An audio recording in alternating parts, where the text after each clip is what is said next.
this week I thought it'd be fun to show you my sort of evening cleansing routine for my face, because I always enjoy to watch other people's facial routines, simply because, you know, there's always room for improvement, and I always try to like improve my routine just to make my skin look more clear, because that's the whole idea.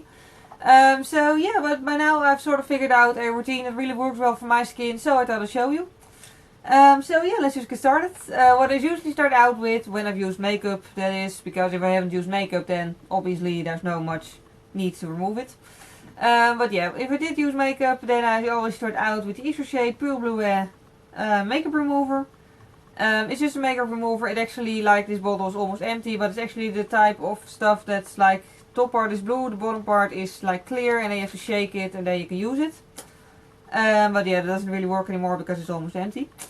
But yeah, it's just a really gentle remover. It's actually meant for the eyes, and I think it was actually like supposed to be like really for sensitive skin, but I'm not sure actually, because it only says things in the bottle in German and French, even though I bought it in the Netherlands, but it doesn't say it in Dutch, so I can't read it. But yeah, what I like about it is simply that it, like, when I use it on my entire face, it doesn't go oily. It does cleanse the skin. I do feel like it moisturizes my skin, but it doesn't make it go all oily and yuck. If I use this and then just wait for a minute, then I can just really apply a new layer of makeup without it getting weird or anything, so it's really nice. Also, it doesn't irritate my eyes, which is another obviously very important thing, because most makeup removers, like the stronger ones, do like my skin is usually doesn't care about anything, but it's just the skin around my eyes that's like, especially like in the outer corner, that just really gets sort of irritated if I use you know, cleansing stuff that's a little bit too harsh. So yeah, but I have no problems with this stuff, so that's good. So yeah, basically, and I just use it on my entire face, including the lips, because again it just moisturizes, so that's easy. After that I move downstairs to the bathroom, because the next step requires water. This is the only step that I occasionally actually skip, like once per year or so, I guess. Because, you know, it's the only step that actually requires water and everything. But that's royal green coconut oil, or any coconut oil, like pure coconut oil will do. But I use the royal green one. It costs about €8 here in the Netherlands at the Tuinen. For a jar of 325 milliliters, so that's pretty good. Oh, by the way, this one is usually like 7 or 8 euros, I think, but I always buy it during a sale, so this bottle was only like 3 euros. I always wait for a sale at EasyNote. But yeah, about the coconut oil, it's really important if you want to use it for your face that you really buy 100% organic coconut oil. It actually says here in the ingredients it's only 100% organic coconut oil. So there's no like conservatives in it. Conservants. I have no idea what it is, like the stuff that makes, or what it's called in English, like the stuff that makes it last longer without it getting weird. Nothing like that is in here, because it's coconut oil. It's not going to go weird anytime soon. So yeah, it does actually melt at, what was it, 25 degrees Celsius? Yeah. So, you know, there's one thing to keep in mind. If it's really warm in summer, it is going to melt. There's nothing wrong with that. It just goes into its liquid state. And now it's autumn again, so now it's turned into this again.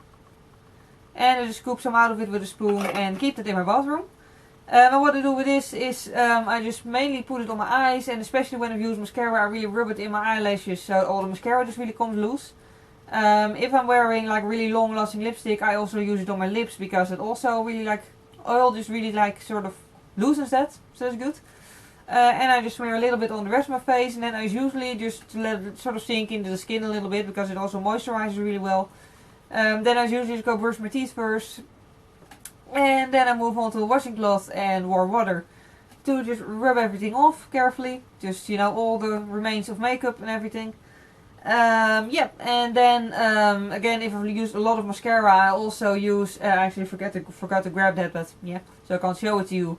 But sort of like remover pads. They're like just, you know, regular cotton pads, but then there's already makeup remover soaked into them.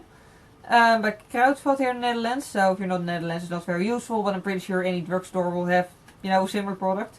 But I just fold them in half and just fold them around my eyelash, and just very carefully, though I don't tug at them, of course, just very carefully wipe it off. So that's good. Just you don't want to pull out your eyelashes and they just remove all the makeup or all the mascara that's left on there. And when there's nothing like coming off anymore, then they're obviously clean. So yeah, that's just how I remove all mascara. I do feel like my eyelashes get damaged if I don't properly remove a mascara, so that's one step I never skip. And when that's done, I also use the coconut oil. I just sort of like take a little bit and just rub it between my hands till it goes like liquid.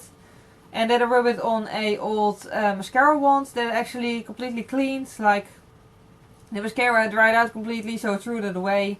And then I just washed the mascara wand with, or mascara brush, however you want to call it, with water and, oh no wait, makeup remover first, then water, and then like disinfectant alcohol stuff. So it was completely clean, but yeah, I just used that with a little bit of coconut oil, and I just use it basically as a mascara, just to really moisturize and take care of my eyelashes. I'm not sure if it's just me, but I do feel like it works. I mean, I've been using that for like over a year now, and I do really feel like my eyelashes have grown more thick and just more healthy overall. So yeah, that's good.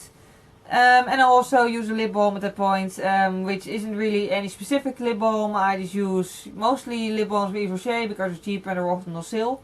But I don't really have a favorite. I just buy whatever one I currently have in the bathroom. Yeah, and then I go back upstairs for all the steps that don't require water. So then I start out with the EasyNote Sebo Vegetal Micellar Water. I have no idea how to pronounce it in English. I hope you can read it on the bottle, sort of. But yeah, which is just another cleanser.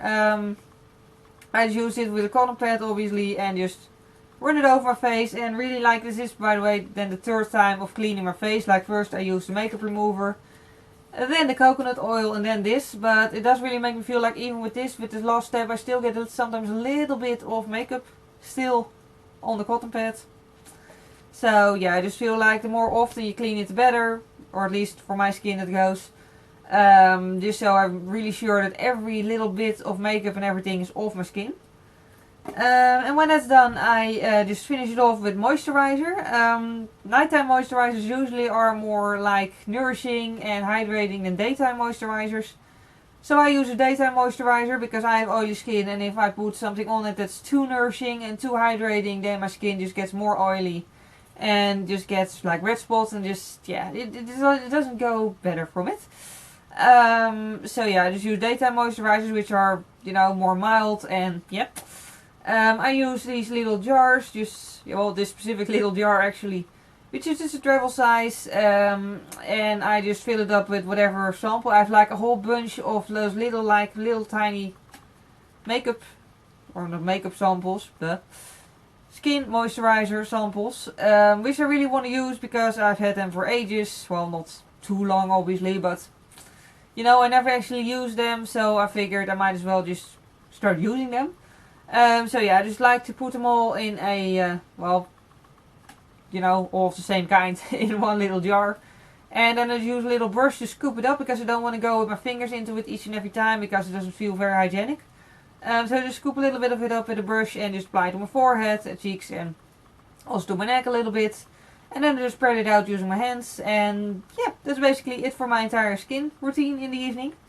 In the morning, by the way, it's just a matter of using a toner and a moisturizer, and that's it.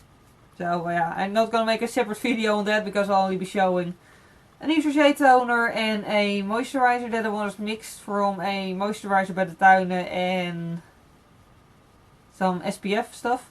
Yeah. But yeah, this was my entire evening face routine. Yeah.